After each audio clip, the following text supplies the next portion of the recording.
Dostlar, assalamu aleykum. Xeyirli gün əmməyinizə. Yaxşımızsa, keyfiyyətli axşamı. Akşam bazar, maşın bazarında görən bazarda şu maşınlara nədik, Nexia 1-ni, yine egələri Polatağımız. Polatağımız bu zərə Xuda xalasa.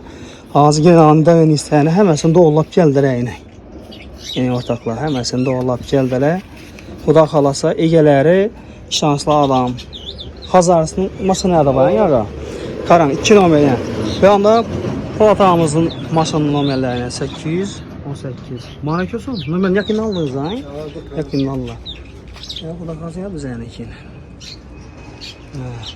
Bir yaxşı gəl bənəm aytın indi Polata. Toylara yaxşı günlərlə ilə. Bu da telefonlaşı mən çağıramız. Karakayım olsa nə olur. Razımız sakit. Rəhmət. Yaxşı günlərinizə nəsib etsin. 60 milyon verdiniz naxma. Ava, yine 60 milyona nağd aldıq. Hazır 10 milyon nağd yine tölə bərf verdik. 50'ni akşam bəriyənədik. Yine zor oldu. Toyları mən ilə. İlahi, rəhmət. Hayırlı başımda. Rəhmət, canınız sağ olsun. Özü niyyətə tükürpədik. Şimdi bir maşın yolu qeyrə. Hazırdan ayt pırtdiyinə dün bir əzayıb maşın egələrindən ya bir remont etəliyənəməz. Doğru mu? Doğru.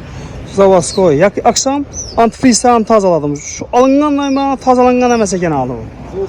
Ava, Zavaskoy. Maşın əzayıb çoğalı. Əmməyə nəsib etsin. Rəhmət kətdən mənizə ortaqlar. Ava, bin çıxaraq.